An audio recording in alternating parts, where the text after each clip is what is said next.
अंकित अवस्थी, आप हैं मेरे साथ में एक ऐसी खबर पर चर्चा करने के लिए जो कि अंतर्राष्ट्रीय रूप से कुछ ज्यादा ही महत्वपूर्ण है। ज्यादा महत्वपूर्ण इसलिए है क्योंकि जहां एक और भारत के वैकल्प के रूप में, रशिया के विकल्प के रूप में भारत के साथ फ्रांस अपनी मित्रता बढ़ा रहा है, वहीं फ्रांस की मित्रता से परेशान होकर यूके और यूएस भारत को अपनी तरफ करने की कोशिश कर रहे हैं।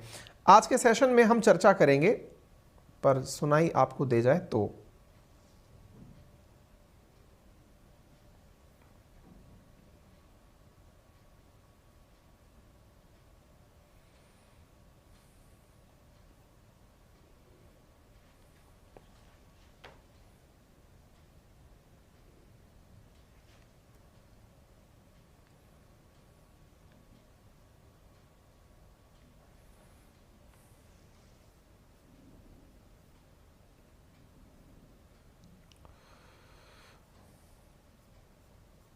सुनाई दे रहा है क्या भाई? दे रहा है, लेकिन मेरे ही लैपटॉप में आवाज़ नहीं आ रही है।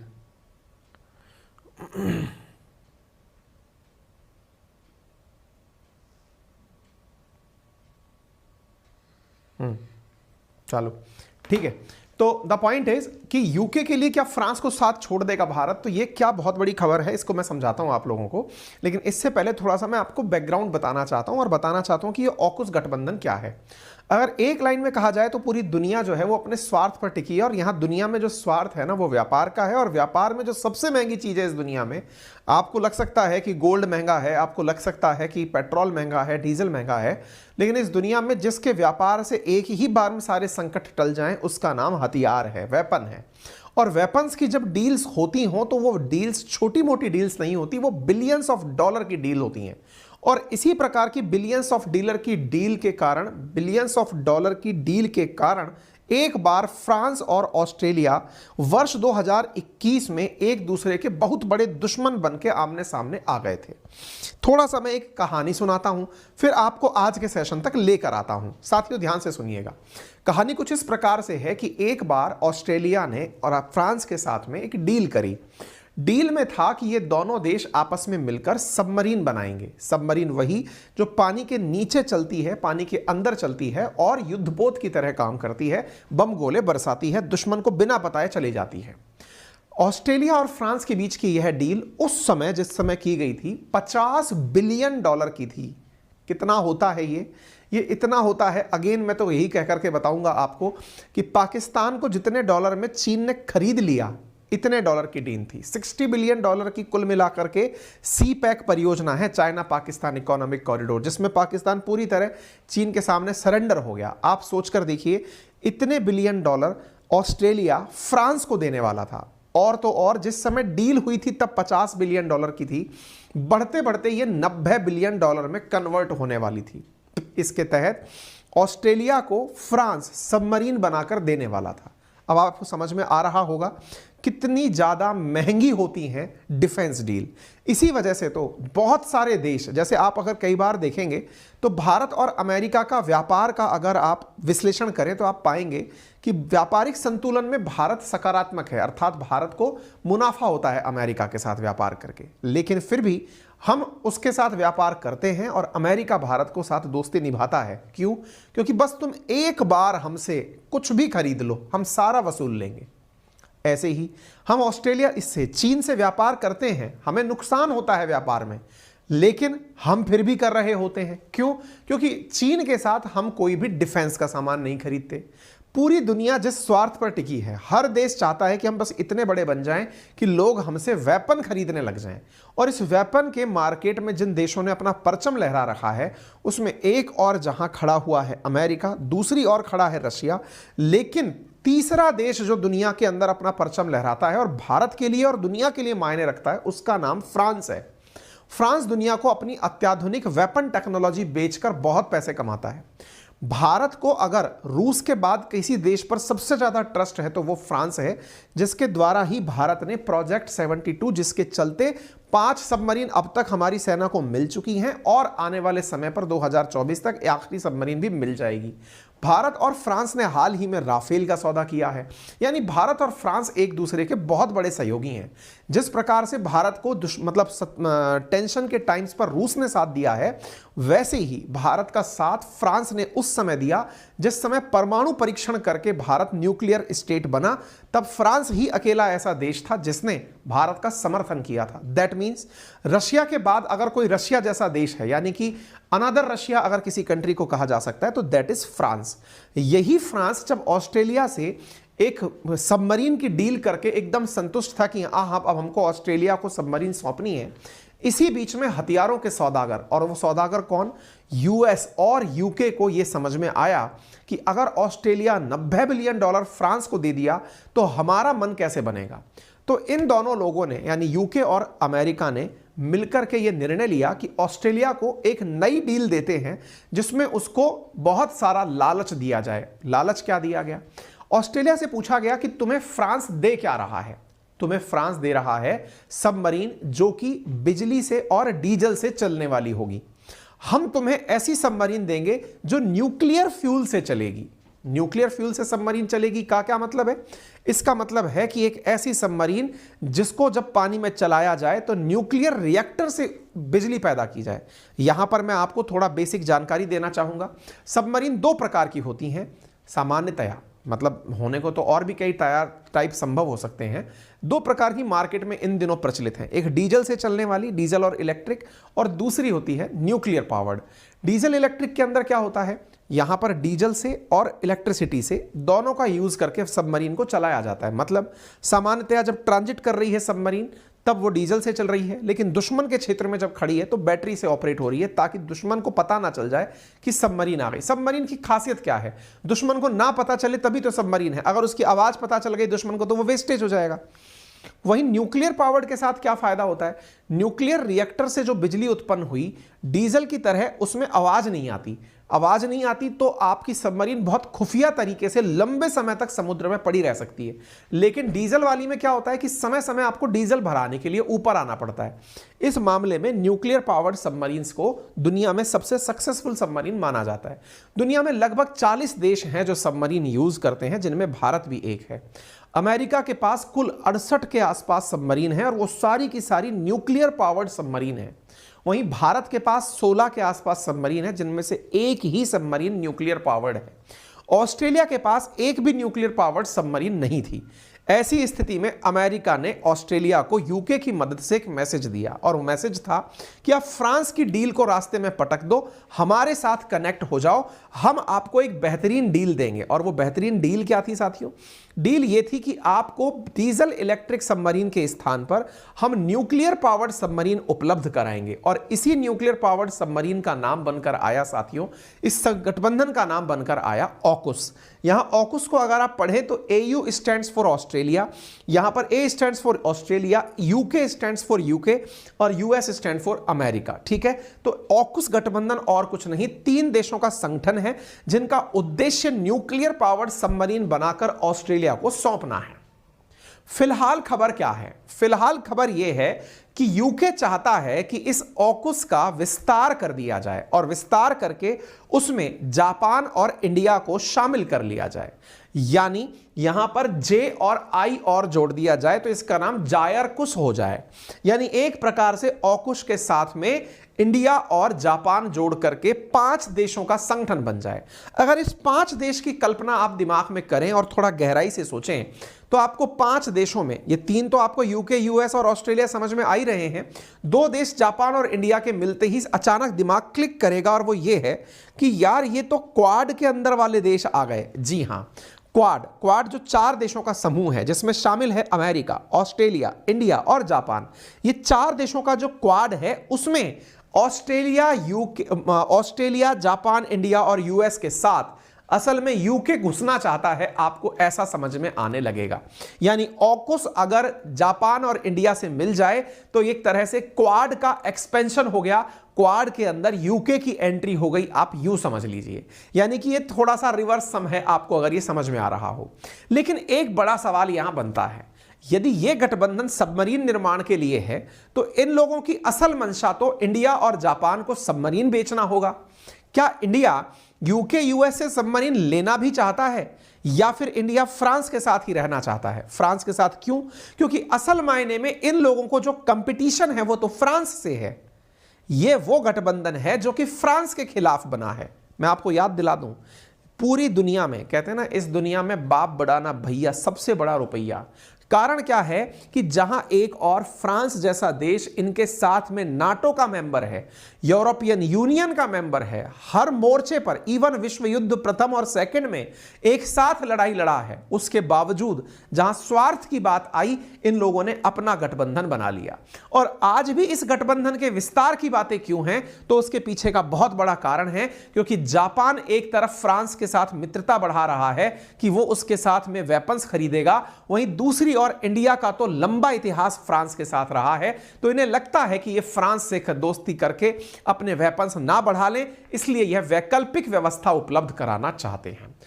अगर मैं पूरी कहानी को मैंने इंट्रो के अंदर आपको सुना दिया है तो अब मैं प्रमाण के साथ आपको ये सारी बातें लेकर और समझाते हुए आगे बढ़ता हूं। उम्मीद है पूरी कहानी का मैंने प्रीव्यू शुरुआती 7-8 मिनट में आपको दे दिया है। अब प्रमाण के साथ आप चलते रहिए और देखते रहिए। साथियों, खबर है कि यूके हाउस ऑफ कॉमन्स के डिफेंस पैनल ने कहा है कि ऑकुस को बढ़ा करके इंडिया और जापान को शामिल किया जाए। तो सवाल बनता है, will India Japan join Australia US UK to form NATO like alliance to counter China in Indo Pacific? सवाल बड़ा स्पष्ट है क्योंकि नाटो की तरह ही चाइना ने भी, जब क्वाड हमने बनाया था तब कहा था कि ये इंडो पैसिफिक क्षेत्र का क्वाड है, क्वाड का विस्तार है। ऐसी स्थिति में क्या वाकई में भारत चाइना का विकल्प, चाइना को काउंटर करने के लिए नाटो का क्या बोलते हैं, क्वाड का एक्सपेंशन करके नाटो जैसा गठबंधन बनाना चाहता है? ये सवाल सारे के सारे इस न्यूज के साथ कनेक्टेड हैं। ठीक है, तो ब्रिटेन क्या चाहता है? ऑस्ट्रेलिया, यूके और यूएस मिलकर जिस प्रकार आकुस बनाए हैं उनके साथ जापान और इंडिया को और मिला दिया जाए, यही इनकी चाहत है। उम्मीद है आपको यहां तक सारी बातें समझ में आ गई। जहां तक रही बात रेफरेंसेस की, तो आप यहां पर देख सकते हैं, Britain calls for ऑकुस expansion to include India and Japan. आप ये खबर 28 जनवरी की देख रहे हैं। So basically UK want to join quad, क्योंकि अगर आपने जापान और इंडिया को शामिल कर लिया इसका मतलब है क्वाड ऑलरेडी था, यूके उसके अंदर एंट्री कर गया। तो ये एक नया सवाल यहां पर इसका खड़ा हो जाता है। चाहने वाला व्यक्ति कौन है? तो टोबियास एल्डवुड है, जो कि कौन है? जो डिफेंस सेलेक्ट कमेटी के अंदर चेयरपर्सन है यूके के अंदर, उसने यह बात हाल ही में रखी है। यह खबर ऑस्ट्रेलिया के अंदर भी छपी, जिसमें यह था कि ब्रिटेन के द्वारा हाल ही में इंडो पैसिफिक क्षेत्र में नाटो की तर्ज पर जापान और ऑस्ट्रेलिया को इनवाइट करने की बात की गई है। लेकिन यह घटना अगर ऐतिहासिक रूप से देखी जाए तो उस समय, जिस समय इसका गठन हो रहा था, किसका गठन हो रहा था? ऑकुस का गठन हो रहा था, उसके एक दिन बाद ही क्वाड की मीटिंग थी। तब बाइडेन से पूछा गया था कि क्या ऑकुस के अंदर इंडिया और जापान भी शामिल होंगे? तो वर्ष 2021 में 23 सितंबर को इंडिया शामिल नहीं होगा, ऐसा यूएस ने कहा था।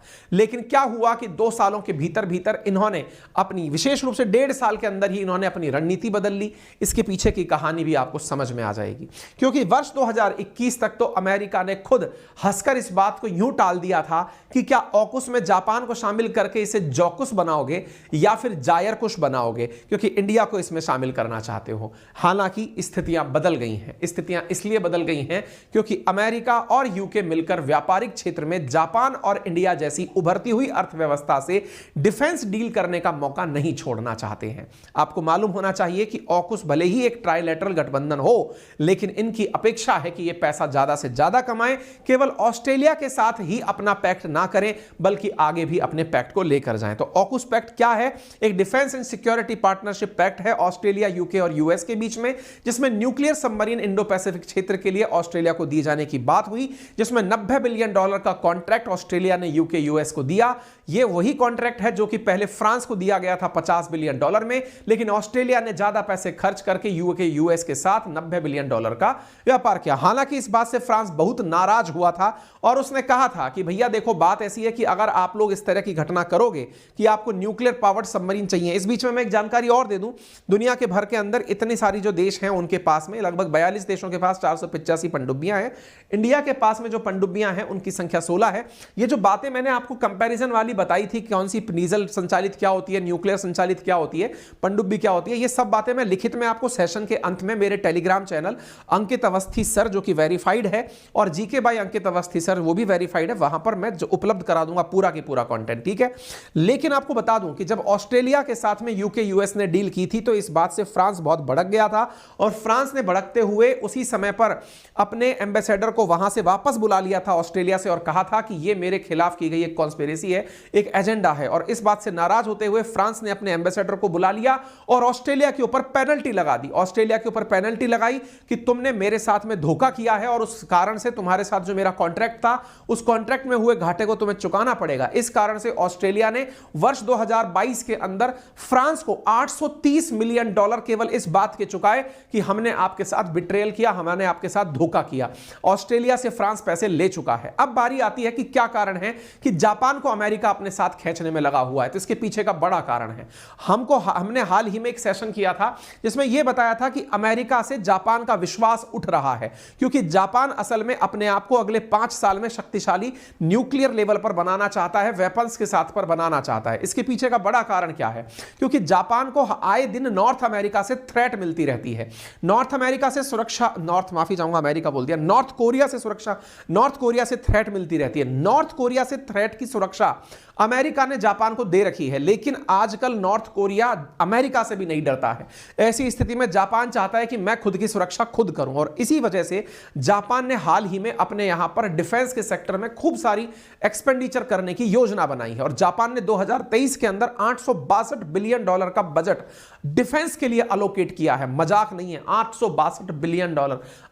पाकिस्तान ने कुल नहीं देखा होगा आज तक, है इतना इन्होंने डिफेंस पर खर्च करने का प्रोग्राम बनाया है। जब इतना प्रोग्राम बनाया है तो इसी जनवरी 2023 की यह खबर बहुत ज्यादा मायने रखती है, जो कि द जापान टाइम्स में छपी है कि किशिदा जो कि जापान के प्रधानमंत्री है और मैक्रोन जो कि फ्रांस के राष्ट्रीय अध्यक्ष हैं, इन दोनों की मीटिंग हुई। किशिदो जो है वो कहां पर गए थे? फ्रांस गए थे, और वहां जाकर के इंडो पैसिफिक क्षेत्र में एक दूसरे से मदद करने की, गठबंधन करने की बात की। आपको याद दिला दूं कि किशिदो यहां पर फ्रांस क्यों गए थे, तो इसमें बहुत बड़ा योगदान डिफेंस का है। और फ्रांस ने उनसे कहा कि आप चिंता मत करिए, आपको जैसा भी हमसे डिफेंस चाहिए हम देने को तैयार हैं। अर्थात जापान के जैसे जैसे फ्रांस नजदीक आ रहा है, यूके यूएस को लग रहा है कहीं ऐसा ना हो इतना बड़ा बजट लेकर जो जापान बैठा है वो बजट बना करके फ्रांस को सौंप दे। और फ्रांस भी इस बार यही चाहेगा कि वो किसी ना किसी तरीके से इस डील को ग्रैब कर ले, क्योंकि डील को ग्रैब करते ही वो यूके यूएस को उनके हाथ से, मतलब बसा बसाया देश छीनना चाहेगा, ठीक है। तो हर देश, मैंने आपसे अगेन कहा, इस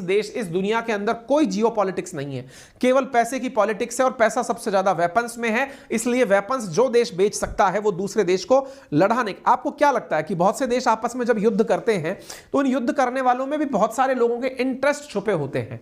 अगर हम देशों को देख लें, जितने देशों में वेपन्स बिकते हैं, क्या इतने युद्ध वाकई में होते हैं? नहीं। लेकिन इसके मामले में साहब पैसा इधर से उधर होता है। खैर, इस फिलोसॉफिकल बात पर नहीं चलेंगे। फिलहाल के लिए यह समझ लीजिए कि फ्रांस ने कहा है कि वो इंडो पैसिफिक क्षेत्र के अंदर जापान की मदद करेगा, और वो जैसा भी चाहता है वैसी हम उसकी मदद करने को तैयार हैं। बात की जाती है इंडिया और अमेरिका की। इन दोनों के बीच में क्या चल रहा है, मतलब इंडिया को क्यों लेना चाहते हैं? तो इसके पीछे बहुत बड़ा कारण है, क्योंकि फ्रांस जो है वो इंडिया के लिए एक नया रशिया है। France is just like our new Russia, क्योंकि ये बहुत से मौकों पर इंडिया के साथ खड़ा रहा है। आपको याद हो कि वर्ष 2005 में भारत ने फ्रांस के साथ में स्कॉर्पियन मिसाइल की, स्कॉर्पियन जो हमारी पनडुब्बियां हैं उसकी डील डन की थी, जिसके तहत प्रोजेक्ट 75 हमने कंप्लीट किया, लगभग कंप्लीट हो चुका है, जिसके तहत 25 पनडुब्बियां हमारी नेवी को मिलने वाली थी, और इसके 30 साल की योजना हमने बनाई थी। इस प्रोजेक्ट 75 के अंदर हाल ही में हमने अपनी आईएनएस वागीर जो है वो नौसेना को मिलते हुए 23 जनवरी को ही देखी है। इसके बाद वागशीर भी फ्रांस की वजह से ही हमारी नौसेना को वर्ष 2024 के शुरुआत में मिल जाएगी, यानी छठी पनडुब्बी प्रोजेक्ट 75 के तहत फ्रांस की मदद से भारत को मिल रही है।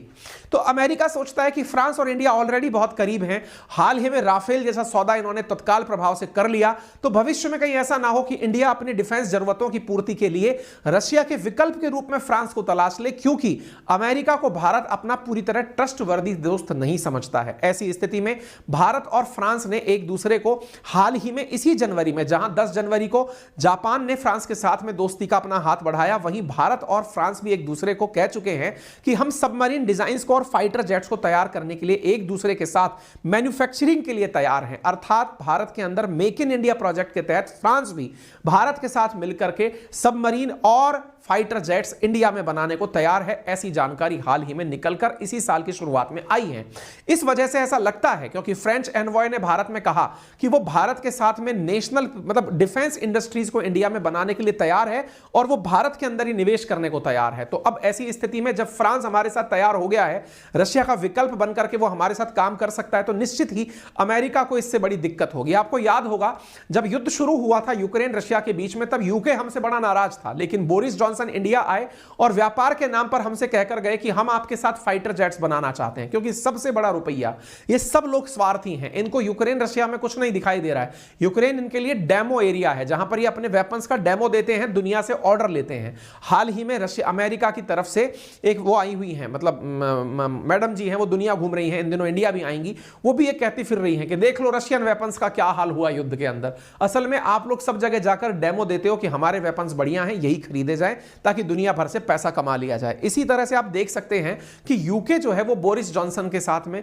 मतलब यूके जो उनके बोरिस जॉनसन जब भारत आए थे तब वो कहे थे कि हम इंडिया के साथ में डिफेंस प्रोजेक्ट आगे बढ़ाना चाहते हैं। आपको मैं याद दिला दूं कि रशियन मिलिट्री इक्विपमेंट्स जो हैं उनको रिप्लेस कराना चाहता है अमेरिका इंडिया में से, लेकिन इंडिया उनसे कह चुका है कि सर हमारे लिए बहुत महंगा पड़ जाएगा, क्योंकि हम रशियन वेपन्स को हटा के दुनिया के किसी और वेपन को नहीं ले सकते। ये वो मैडम है जो इन दिनों इंडिया मतलब दुनिया भर की यात्रा पर निकली है, दुनिया से मतलब नेपाल, भारत, श्रीलंका, कतर, इनकी यात्रा पर निकली हैं। नाम है इनका विक्टोरिया न्यूलैंड, और ये इंडिया में भी आने वाली हैं। और इनका मानना है कि भारत को वैकल्पिक तौर पर अमेरिका से वेपन परचेज करने चाहिए, क्योंकि रशिया से वैकल्पिक रूप से रशिया से परचेज करके भारत को दिक्कतें ही आएंगी। जैसे रिसेंट डेज में आपने देखा होगा हमारी एक सबमरीन खराब हुई थी, कुछ मतलब सर्विसेज के लिए हमें रशिया भेजना पड़ा था, वो सैंक्शंस के चलते वहीं अटक गई थी, फिर हम नॉर्वे के रास्ते उसको वापस लौटा कर ला रहे थे। आपको इसी बीच में मैं आपको बता दूं कि US seeks closer ties with India as tension with China and Russia builds,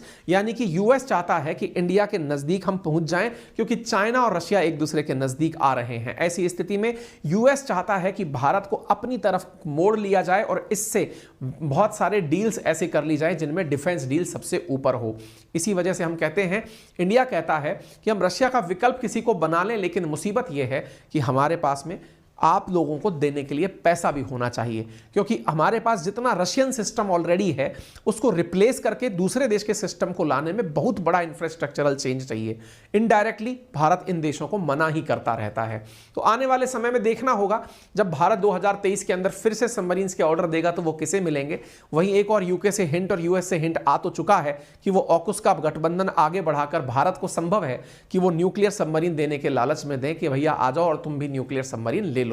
Bharat ने सबमरीन्स फ्रांस से ली हैं और रशिया से ली हैं या उनके सहयोग से बनाई हैं। ऐसी स्थिति में इन दोनों को भारत से क्या सहयोग मिलेगा ये आने वाले समय में पता चलेगा। ठीक है, तो फिलहाल के लिए इतना ही। हाँ, इस बीच में मैं एक जानकारी और दे दूं, हाल ही में माइक पॉम्पियो की एक किताब में जानकारी आई थी कि क्वाड चीन के कारण, चीन के दबाव के कारण भारत क्वाड में शामिल हुआ था। मैंने सेशन भी किया था आपके साथ इसे, लेकिन इस पर जयशंकर साहब ने अपने द्वारा स्टेटमेंट देते हुए कह दिया है और साफ कहा है कि सबके देशों के अपने हित होते हैं, हमारे अपने हित हैं, और इस दुनिया में वही सबसे ज्यादा सक्सेसफुल देश माना जाता है जिसके ज्यादा से ज्यादा देशों के साथ टाइज होते हैं। ठीक है, तो यहां पर हमने अपनी तरफ से माइक पॉम्पियो को भी जवाब भेज दिया है। ठीक है, फिलहाल के लिए इतना ही। जानकारी अगर आपको पसंद आई हो तो जरूर साझा करें।